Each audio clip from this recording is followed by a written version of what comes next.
Capítulo 4. La ley de la reflexión. Aprender a hacer una pausa hace que el crecimiento le alcance. Siga a la acción eficaz con una callada meditación. De la callada meditación llegará una acción aún más eficaz. Hay muchas maneras distintas de crecer y un número infinito de lecciones que aprender en la vida. Pero hay algunos tipos de crecimiento que solo se producen si estamos dispuestos a detenernos, hacer una pausa y permitir que la lección nos alcance, que llegue hasta donde estamos nosotros. Yo tuve una experiencia así en marzo de 2011. Me encontraba de viaje haciendo un tour para hablar en diferentes lugares, y aterricé en Kiev, Ucrania, en una de mis paradas. Mientras estaba allí, estaba programado que hablase 3 veces a un grupo de unos 5.000 hombres de negocios. Había estado en Kiev varias veces anteriormente, y me gustaba tanto el lugar como su gente. Como una hora antes del primer evento programado, conocí a mi traductor ucraniano. Hablamos un rato para conocernos. A los pocos minutos de nuestra conversación, me dijo: he leído varios de sus libros. Usted dice que quiere añadirle valor a la gente, pero eso no es fácil aquí. La gente no confía en los líderes, y tienen buenas razones para ello. Los líderes no añaden valor a otros aquí. Entonces añadió: espero que en verdad usted pueda ayudarles. Sus palabras dejaron una gran impresión en mí, y lo que me dijo me hizo acordarme de conversaciones con mi buen amigo Jim Dornan, el líder de Network 21, una organización que trabaja en muchos de los países que estuvieron en un tiempo tras la cortina de hierro. Jim me había dicho que en cualquier país donde el gobierno era corrupto y los líderes eran corruptos y egoístas, poder sortear la autoridad y aprovecharse del sistema se veían como virtudes. Como aún me quedaba algo de tiempo antes de hablar, me fui a la sala de espera para poder hacer una pausa y meditar en lo que me acababan de decir. Me sentía emotivo, y quería tomarme un tiempo para que mi pensamiento alcanzase a mis sentimientos. Así que comencé a hacerme algunas preguntas. ¿Cómo me sentía? La respuesta fue triste. Vivir bajo un gobierno comunista durante generaciones había abatido a la gente, les había desanimado y les había hecho ser cínicos.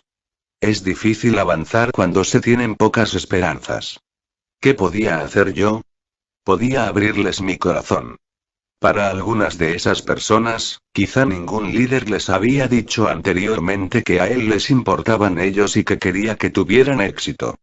¿Cómo podía yo hacer eso? Podía decirles que conocía bien su situación y que lo sentía por ellos. Podía decirles que yo estaría como ellos si hubiera crecido en ese entorno, pero que hay un camino más excelso para un líder, uno donde los líderes añaden valor a otros. Podía ayudarles a entender que aunque sus líderes nunca les habían valorado, ellos podían convertirse en líderes que añadieran valor a otros. Podían convertirse en agentes de cambio para el futuro éxito de su país y de ellos mismos. Entonces me tomé un momento para orar, pidiéndole a Dios que me ayudara a dar ese mensaje con claridad e integridad. No abandoné del todo lo que tenía pensado hablar ese día, pero sí lo modifiqué y lo confeccioné a medida para mi audiencia. Y una de las primeras cosas que dije, lo cual repetí a menudo ese primer día, fue: me llamo John, y soy su amigo. Lo dije sinceramente, y también lo usé para ayudarles a ablandar algunas verdades difíciles pero humorísticas que iba a decir. Al principio no estaban seguros de cómo reaccionar a esa frase. Tras unos instantes, comenzaron a anticiparlo. Al final del día, cuando yo lo decía, ellos sabían que les iba a dar una puntada y se reían anticipándolo. Y al día siguiente cuando llegué y me preparé para hablar, mi traductor dijo que todos estaban diciéndose la frase unos a otros. Fue entonces cuando me di cuenta de que entendieron que les quería animar y realmente ayudarles. Nunca es suficiente para mí simplemente aparecer y dar un buen discurso cuando me invitan a un evento. Cada vez que hablo, quiero hacer 2 cosas. Añadir valor a las personas con las que hablo y rebasar las expectativas de la persona que me invitó. Es probable que hubiera fracasado en ese viaje si no me hubiera tomado ese tiempo para hacer una pausa, dejar que las honestas percepciones de mi intérprete penetraran hondo en mi interior, y cambiar mi agenda a fin de que estuviera en consonancia con lo que necesitaba mi audiencia. Si usted es casi tan mayor como yo, quizá recuerde el viejo eslogan que una vez usó Coca-Cola. Lo llamaron Coke, la pausa que refresca. Eso es lo que supone la reflexión para alguien que desea crecer. Aprender a hacer una pausa permite que el crecimiento le alcance. Esa es la ley de la reflexión. Estas son mis observaciones con respecto al poder de la pausa y cómo la reflexión puede ayudarle a crecer. Durante más de 2000 años, la gente ha dicho que la experiencia es la mejor maestra. Según un experto, la versión registrada más antigua de este dicho viene del emperador romano Julio César, que escribió: "La experiencia es la maestra de todas las cosas", en De Bello Civili. Con el debido respeto, tengo que discrepar con esa declaración. La experiencia no es la mejor maestra, pero la experiencia evaluada sí. La única razón por la que César pudo hacer esa afirmación fue porque había aprendido mucho meditando en su vida y escribiendo al respecto. Hay un viejo chiste que dice que la experiencia es una maestra muy dura porque primero hace el examen y luego da la lección. Es cierto, pero solo si la persona se toma el tiempo de reflexionar después de la experiencia. De lo contrario, usted recibe el examen primero y la lección quizá no llegue nunca. Las personas tienen incontables experiencias cada día, y muchos no aprenden nada de ellas porque nunca dedican un tiempo para hacer una pausa y reflexionar. Por eso es tan importante hacer una pausa y dejar que el entendimiento llegue hasta donde estamos nosotros. Una vez oí que al comienzo del siglo pasado había una fábrica de látigos de carruajes que había conseguido unas grandes mejoras en su proceso de fabricación. Hacían los látigos de mejor calidad, y estaban continuamente mejorándolos. Ningún otro fabricante en la industria era comparable a ellos. Tan solo había un problema, y era que estaban trabajando en una época en la que se estaba introduciendo el automóvil. Y no pasó mucho tiempo hasta que toda la nación cambió a los carros sin caballos. La empresa enseguida se quedó sin mercado. No puedo sino preguntarme cuál habría sido el resultado si los líderes de la empresa se hubieran tomado un tiempo para hacer una pausa, entender qué les estaba intentando enseñar su experiencia, y hacer los cambios necesarios sobre el curso que llevaban. Aún no he conocido a una persona que no se beneficie de hacer una pausa y reflexionar. De hecho, detenerse para reflexionar es una de las actividades más valiosas que la gente puede hacer para crecer. Tiene mucho más valor para ellos que incluso la motivación o el ánimo. ¿Por qué? Porque hacer una pausa les permite asegurarse de que están en el camino indicado. A fin de cuentas, si alguien va por el camino erróneo, no necesita motivación para ir más deprisa. Lo que necesita es detenerse, reflexionar y cambiar el curso. En mi libro Thinking for a Change Piense para obtener un cambio, animo a las personas a identificar o crear un lugar donde pensar. Lo hice porque hay cierta magia en tener un lugar designado para hacer una pausa y pensar. No. Lo hice porque si se toma el trabajo de crear un lugar donde hacer una pausa y pensar y se programa un tiempo para ir allí, será mucho más probable que lo utilice. Y así se beneficiará de ello. La mayoría de las personas están bastante ocupadas. Tienen muchas expectativas sobre ellos, y se apresuran de un lugar a otro intentando realizar todas las tareas. Por el camino, tienen ciertas experiencias que son marcadores de la vida. Van a un lugar, o son parte de un evento, o conocen a una persona que de alguna manera les marca de por vida porque ocurrió algo importante. A menudo estos marcadores identifican para ellos un tiempo de transición, cambio o transformación. Si no tomamos un tiempo para hacer una pausa y reflexionar, podemos pasar por alto el significado de tales eventos. La reflexión permite que esas experiencias pasen de ser marcadores de vida a hacedores de vida. Si hacemos una pausa para permitir que el crecimiento nos alcance, eso mejora nuestras vidas, porque no solo entendemos mejor el significado de lo que hemos experimentado, sino que también podemos implementar cambios y correcciones de curso como resultado. También estamos mejor preparados para enseñar a otros la sabiduría que hemos obtenido. Estudie las vidas de los grandes hombres y mujeres que han causado un impacto en el mundo y descubrirá que, en casi todos los casos, pasaban una cantidad de tiempo considerable a solas pensando. Cada líder religioso importante de la historia pasaba tiempo en soledad. Cada líder político que ha tenido un impacto en la historia practicaba la disciplina de la soledad para pensar y planear. Los grandes artistas pasaban incontables horas en sus estudios o con sus instrumentos no solo haciendo, sino explorando sus ideas y experiencias. La mayoría de los rectores universitarios dan tiempo a su profesorado no solo para enseñar, sino para pensar, investigar y escribir. El tiempo a solas permite que la gente analice su experiencia, la ponga en perspectiva y planifique para el futuro. Si usted es líder, probablemente tome la ocupación normal de la vida y la multiplique por 10. Los líderes están tan enfocados en la acción, y tienen tantas responsabilidades que a menudo se sienten culpables por moverse todo el tiempo y no tener tiempo para detenerse y pensar. Sin embargo, esa es una de las cosas más importantes que pueden hacer los líderes. 1 minuto de pensamiento vale más que media hora de charla. Yo le animo encarecidamente a encontrar un lugar para pensar y disciplinarse para hacer una pausa y usarlo, porque tiene el potencial de cambiar su vida. Puede ayudarle a descubrir lo que es realmente importante y lo que no.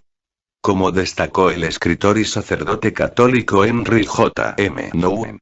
Cuando usted crea un lugar de soledad en medio de sus acciones y preocupaciones, sus éxitos y fracasos lentamente pueden perder parte de su poder sobre usted.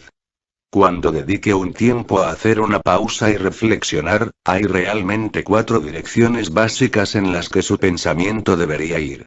Investigación. Hay un viejo chiste muy malo de 2 tipos que consiguen trabajo limpiando un establo. Están hasta los tobillos de estiércol de caballo, y le dice uno al otro: debe de haber un caballo por aquí cerca. Algunas cosas son obvias y no es necesaria la reflexión para saberlas, pero otras requieren que una persona juegue a los detectives.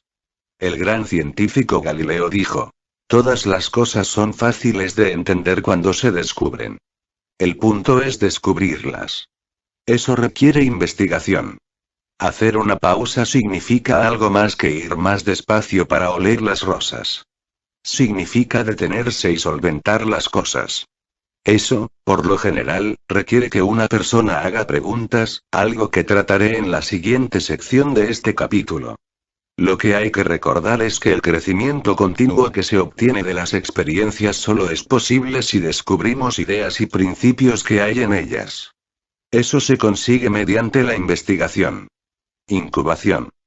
La incubación es tomar una experiencia de la vida y ponerla a fuego lento en su mente para que hierva un rato. Es muy similar a la meditación. Es como la otra cara de la oración. Cuando oro, hablo con Dios. Cuando medito, le escucho. La incubación es escuchar y aprender.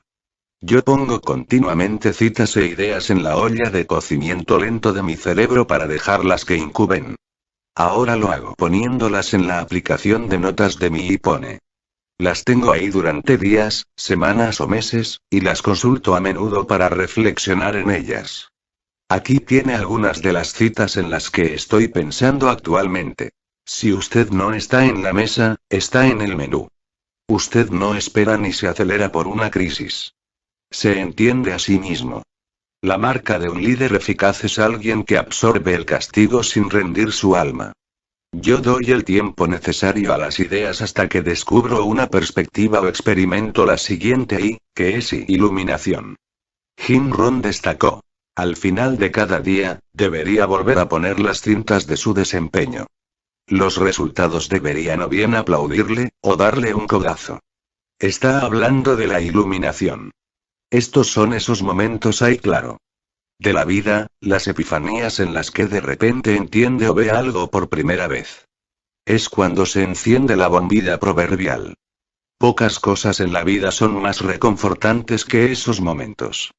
Me doy cuenta de que yo experimento momentos de iluminación solo después de haber pasado tiempo investigando una idea y luego dejándola incubar durante algún tiempo. Pero esos momentos son la recompensa por el tiempo y el esfuerzo dedicados a hacer una pausa y reflexionar. Ilustración. La mayoría de las buenas ideas son como esqueletos. Proveen una buena estructura, pero necesitan carne en sus huesos. Les falta sustancia, y hasta que no la tengan, no son útiles. ¿Qué sería un discurso sin buenas ilustraciones? Un bosquejo soso. ¿Qué sería un libro si no estuviera complementado con ideas, buenas historias y citas perspicaces? Aburrido. Ilustrar es el proceso de darles sustancia a las ideas. El escritor y bombero Peter M. Leschak opina. Todos somos espectadores, de televisión, de relojes, del tráfico en las autopistas, pero pocos son observadores. Todos miran, pero no todos ven. Eso no es cierto en el caso de las personas que encuentran un lugar para reflexionar y que se toman en serio el hecho de hacer una pausa para dejar que el aprendizaje les alcance. Siempre que me tomo un tiempo para hacer una pausa y reflexionar, comienzo haciéndome una pregunta. Siempre que estoy pensando y reflexionando y siento que me he tropezado con un obstáculo, me hago preguntas. Si estoy intentando aprender algo nuevo o profundizar en un área para poder crecer, hago preguntas. Paso mucho tiempo de mi vida haciendo preguntas. Pero eso es bueno. Como dice el escritor y conferencista Anthony Robbins. Las personas de éxito hacen mejores preguntas, y como resultado, reciben mejores respuestas. No puedo enfatizar más la importancia de hacer buenas preguntas cuando se trata del crecimiento personal. Si sus preguntas están enfocadas, estimularán el pensamiento creativo. ¿Por qué? Porque una pregunta bien hecha tiene algo que a menudo penetra hasta el corazón del asunto y consigue sacar nuevas ideas y perspectivas. Si sus preguntas son honestas, le llevarán a convicciones sólidas. Si hace preguntas de calidad, le ayudarán a crear una vida de calidad. Sir Francis Bacon, filósofo inglés, estadista, científico, abogado, jurista, escritor y pionero del método científico, afirmó. Si una persona comienza un proceso con certezas, terminará con dudas. Pero si accede a comenzar con dudas, terminará con certezas. Enseñar a otras personas a hacer preguntas de manera eficaz puede ser un desafío difícil porque las preguntas que ellos hagan por lo general se deben confeccionar a medida según la situación. Por eso, quizá la mejor manera de darle perspicacia en este asunto sea compartir con usted una serie de preguntas que he hecho y respondido para ayudarme a desarrollar una conciencia personal. Creo que mi mayor activo ha sido siempre mi actitud. Primero aprendí el valor de una actitud positiva de mi padre, Melvin Maxwell, que venció su apariencia naturalmente pesimista leyendo libros de personas como Norman Vincent Peale. Mi esposa Margaret, también tiene una actitud singularmente buena. Con el paso de los años, de vez en cuando nos hemos preguntado por qué parece que otros tienen muchos más problemas que nosotros. Finalmente hemos llegado a la conclusión de que no tenemos menos problemas.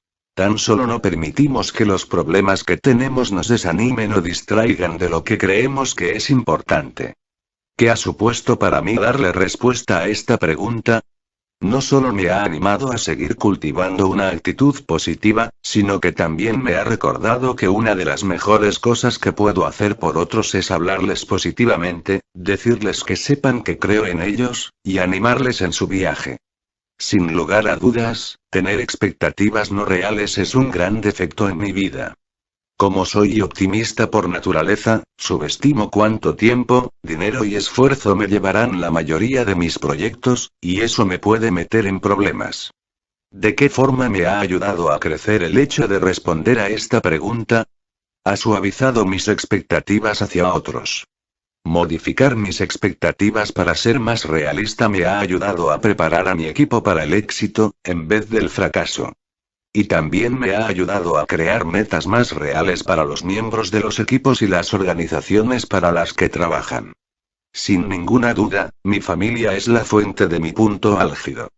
Margaret es mi mejor amiga, y no me puedo imaginar la vida sin ella. Ahora estamos disfrutando nuestra etapa favorita de la vida como abuelos. Es irónico, pero mi punto más bajo siempre se ha producido a consecuencia de mi familia. ¿Por qué? Porque amo mucho a mi familia, pero a la vez tengo que dejarles que tomen sus propias decisiones. Eso puede ser muy difícil para alguien con mi personalidad. Hace años, cuando mis hijos eran adolescentes, estaba manteniendo una conversación con Ron Liu y Hendrix, y les pregunté, ¿cuándo se acaba esto de educar a los hijos? Ellos me dijeron que nunca se acaba. Y tenían razón. ¿Cómo me ha ayudado a crecer, el hecho de saber que lo mejor y lo peor de la vida está relacionado con mi familia? Me ha ayudado a disfrutar los momentos que paso con mi familia y a mantenerme al margen de la toma de decisiones de mis hijos ya adultos a menos que me pidan consejo. No creo que haya una emoción que valga más la pena que el amor. Cuando mejor vivimos es cuando amamos lo que hacemos, amamos a nuestros amigos y familia, incluso a nuestros enemigos. Como una persona de fe que me considero, sé que esa es la norma que Dios ha puesto para mí. También es el deseo de mi corazón. ¿Cómo me ha ayudado a crecer el hecho de saber esto? El amor es una decisión, y a menudo requiere esfuerzo. Así que para amar a otros como me gustaría, debo ser intencional al respecto y decidir amar a la gente cada día. La emoción menos atractiva no solo para mí, sino para cualquier persona, es la autocompasión. Es destructiva e interesada. En Arte y Altar, Eugene H. Peterson dice: la compasión es una de las emociones más nobles que los seres humanos tienen a su disposición. La autocompasión es posiblemente la más innoble. La compasión es la capacidad de entrar en el dolor de otro para hacer algo al respecto. La autocompasión es una incapacidad, una enfermedad emocional incapacitante que distorsiona severamente nuestra percepción de la realidad. La compasión descubre la necesidad de los demás de amor y sanidad y luego elabora un discurso y una acción que producen fortaleza. La autocompasión reduce el universo a una herida personal que se muestra como prueba de importancia. La compasión es adrenalina para actos de misericordia. La autocompasión es un narcótico que deja a sus adictos desaprovechados y abandonados. Conocer los efectos negativos de la autocompasión me recuerda que debo evitarla categóricamente. No me puede beneficiar en nada, y siempre me hará daño. H. P. Lydon, ministro de St. Paul en Londres en la década de 1800 destacó: lo que haremos en alguna gran ocasión dependerá de lo que seamos. Y lo que seamos será el resultado de años previos de autodisciplina. Estoy un 100% de acuerdo con esto, y esa es una de las razones por las que trabajo mucho para realizar mis disciplinas diarias. Creo que el secreto del éxito de una persona se encuentra en su agenda diaria. Quizá lo más valioso de hacerme preguntas en esta área es que expone mi debilidad con respecto a la disciplina para mi bienestar. Desarrollar buenos hábitos alimenticios ha sido algo muy difícil para mí, y no comencé a hacer ejercicio de manera regular hasta que no sufrí un ataque al corazón. Sigo trabajando mucho para intentar crecer en esta área. Sin lugar a dudas, mi peor rasgo personal es la impaciencia. Ya era parte de mi naturaleza desde que era niño, y se ha establecido en mí como un hábito. Cuando era niño, solíamos visitar a mi abuelo Maxwell, y casi siempre en algún momento de estar allí se sentaba con mi hermano Larry y conmigo en dos sillas y nos decía que nos daría una moneda si conseguíamos estar quietos y sentados en esas sillas durante 5 minutos. Larry siempre conseguía su moneda, y yo nunca, ni una sola vez. He aprendido que hay cosas en la vida por las que tenemos que trabajar y otras por las que tenemos que esperar. Sigo intentando crecer cuando se trata de esperar. Estoy comenzando a sospechar que será una de mis metas hasta el día que me muera. Lo que más disfruto hacer es comunicarme con otras personas. Cuando lo hago, sé que estoy en mi zona de fortaleza, y es cuando más satisfecho y realizado me siento, y cuando produzco el mayor impacto. Cada vez que lo hago, tengo un hondo sentimiento dentro de mí que me dice que yo nací para esto. Desde muy temprano en mi carrera, saber que comunicarme con la gente me producía satisfacción me hizo convertirme en un mejor orador, porque en esos tiempos no era muy bueno en esta área. Por más de 10 años, fue una de las áreas principales en las que tuve que enfocarme para crecer. Sigo intentando crecer como comunicador, pero el valor que recibo de hacer hoy esta pregunta es que me ayuda a seguir enfocado para poder seguir haciendo lo que produzca el máximo valor, tanto para otros como para mí. No valoro ninguna otra cosa tanto como mi fe, ya que es lo que forma mis valores. Es lo que guía mis acciones y ha sido el fundamento de mi enseñanza sobre liderazgo. Es mi fuente y mi seguridad. La Madre Teresa dijo: la fe guarda a la persona que guarda la fe. Me he dado cuenta de que es verdad. El escritor Philip Yancey describió la fe como confiar de antemano en lo que solo tendrá sentido al revés. Tener fe y conocer su valor en mi vida me ayuda a tener una perspectiva divina cada día. Lo necesito porque, de lo contrario, podría desviarme con mucha facilidad. Estas 10 preguntas me las hice a mí mismo con la intención de que me ayudaran a reflexionar y me hicieran crecer en cuanto a la conciencia propia. Usted puede hacerse preguntas en cualquier área de su vida con el fin de que le ayuden a hacer una pausa, enfocarse y aprender. Por ejemplo, si quiere crecer en el área de las relaciones, podría hacerse las siguientes preguntas. 1. ¿Valoro a las personas? 2. ¿Hago saber a las personas que les valoro? 3. ¿Cómo lo demuestro? 4. ¿Soy un más o un menos en mis relaciones más importantes? 5. ¿Qué evidencia tengo que confirme mi opinión? 6. ¿Cuál es el lenguaje de amor de las personas que amo? 7. ¿Cómo puedo servirles? 8. ¿Tengo que perdonar a alguien en mi vida que necesite recibir gracia? 9. ¿A quién en mi vida debería darle las gracias? 10. ¿A quién en mi vida debería dedicarle más tiempo? O si quisiera hacer una pausa y pensar dónde se encuentra en el área del crecimiento personal, podría preguntarse lo siguiente. 1. ¿Conozco y pongo en práctica las 15 leyes del crecimiento personal? 2. ¿Cuáles son las 3 leyes que mejor hago? 3. ¿Cuáles son las 3 en las que soy más débil? 4. ¿Estoy creciendo diariamente? 5. ¿Qué estoy haciendo diariamente para crecer? 6. ¿Cómo estoy creciendo? 7. ¿Cuáles son los obstáculos que me impiden crecer? 8. ¿Cuáles son avances en los que tengo que seguir creciendo? 9. ¿Cuáles han sido los posibles momentos de aprendizaje que he tenido hoy, y si los he aprovechado? 10. ¿Estoy enseñándole a alguien lo que estoy aprendiendo? Lo que quiera lograr en la vida y donde se encuentre en el viaje determinarán en qué áreas necesita meditar más, confeccionando para usted mismo algunas preguntas. Pero lo más importante que debe hacer es escribir las preguntas y las respuestas. ¿Por qué? Porque descubrirá que lo que piensa después de escribir la respuesta es distinto de lo que pensaba antes de escribirla. Escribir le ayuda a descubrir lo que verdaderamente sabe, piensa y cree. Puede que le parezcan muchos pasos y demasiado esfuerzo, y es cierto, tiene usted razón. Esta es la razón por la que la mayoría de las personas nunca lo hacen. Pero vale la pena todo el esfuerzo que haga. Cuanto más lejos vaya en la vida, más importante es que le dedique tiempo a hacer una pausa y pensar. Cuanto mayor sea, menos tiempo tiene para estar cumpliendo su propósito y haciendo aquello para lo que fue creado. Pero hay buenas noticias. Si ha sido diligente en su esfuerzo de crecer durante el camino, también estará mejor equipado para cumplir ese propósito, aunque le suponga hacer cambios significativos o modificar su curso. Hace muchos años, mi amigo Bob Buford escribió un libro titulado The Second Half. Es fantástico. Trata sobre hacer una pausa para que el crecimiento le alcance. Anima a los lectores que han tenido algo de éxito en la primera parte de sus vidas a detenerse y pensar qué quieren hacer en la segunda parte. Esto es parte de lo que él aconseja. No llegará muy lejos en su segunda parte si no conoce la misión de su vida.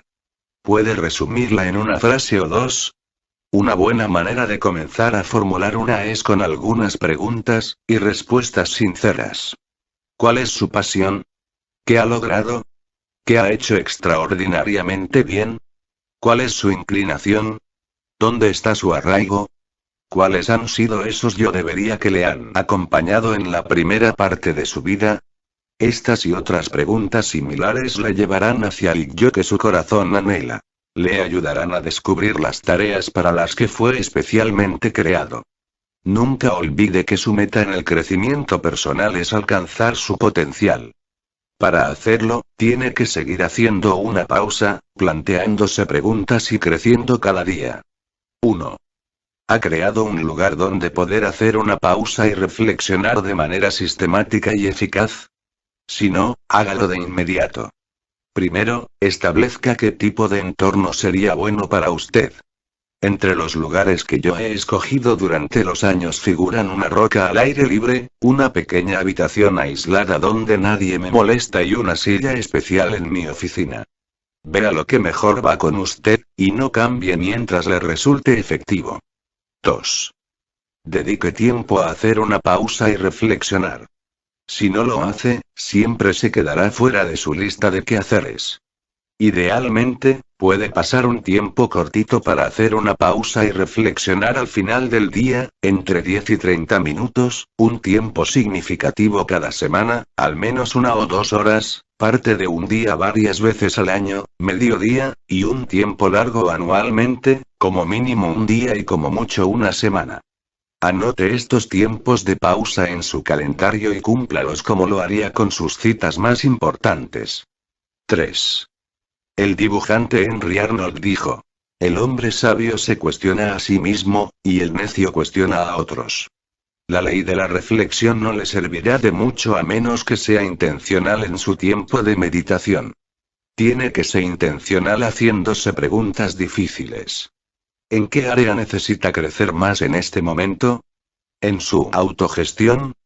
¿Hay algún asunto con el que parezca que no puede? ¿Está experimentando un estancamiento en su carrera? ¿Está dejando de ganar en las relaciones más importantes de su vida? ¿Necesita examinar o reexaminar su propósito? ¿Necesita evaluar lo que debería hacer en la segunda parte de su vida? Sea cual sea el asunto, haga preguntas al respecto y pase tiempo escribiendo sus respuestas a esas preguntas durante sus tiempos asignados de reflexión.